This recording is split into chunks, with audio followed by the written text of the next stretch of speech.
నెల రోజుల క్రితం కంచన్జంగా ఎక్స్ప్రెస్ ప్రమాదం జరిగిన ఘటన ఇంకా మరిచిపోకముందే మళ్లీ రైలు ప్రమాదం చోటు చేసుకుంది. హౌరా నుంచి ముంబై వెళ్తున్న హౌరా మెయిల్ జార్ఖండ్లోని చక్రధర్పూర్లో పట్టాలు తప్పింది. ఈ ప్రమాదంలో మొత్తం 18 బోగీలు పట్టాలు తప్పాయి. 2 మృతి చెందగా పలువురు ప్రయాణికులకు తీవ్ర గాయాలయ్యాయి. వీరిలో 18 మంది చిన్నారులు కూడా ఉన్నట్లుగా తెలుస్తోంది. తెల్లవారుజామున 3 గంటల 30 నిమిషాల ప్రాంతంలో రాజ్ఘర్ స్వాన్ బడా బాంబో మధ్య ఈ ప్రమాదం జరిగింది. ప్రమాదం జరిగిన సమయంలో హౌరా మెయిల్ పశ్చిమ బెంగాల్లోని హౌరా నుంచి సిఎస్ఎంటీ ముంబైకి వెళ్తోంది.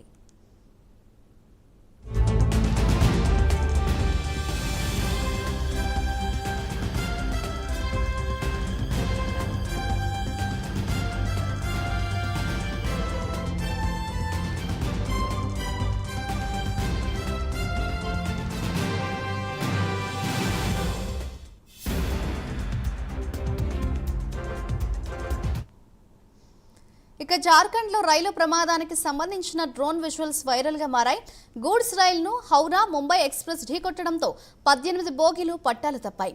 బోగీలన్నీ పట్టాలపై చెల్లాచెదురుగా పడ్డాయి. దీంతో ఆ రూట్లో పలు రైళ్లను తాత్కాలికంగా రద్దు చేశారు.